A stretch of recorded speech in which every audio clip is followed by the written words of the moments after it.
Hello and welcome to Study Time with Pranjal. In today's video, I'll tell you the steps of Python installation and uninstallation. So starting up with installation of Python, search on your web browser install Python for Windows or your any system software. Now see the latest version of Python according to your system software I have downloaded for Windows. Now open this downloaded Python file, take these admin privileges and python.exe to path, then click Customize Installation.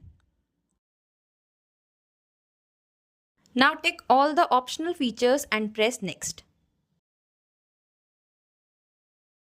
Tick on Install Python for all users, then finally click on Install option. Now let's check this on command prompt. See, on command prompt, I'll write Python and it will show me the version of Python that I have right now. I'll make comment here like this, and when I press enter, there will be no output because it's just a comment in Python. Now let's check one actual code. Print hello world, then press enter and you'll get the output as hello world.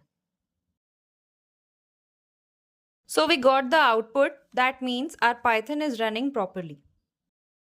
Now I'll tell you how you can uninstall Python. Click on Control Panel, then on Programs.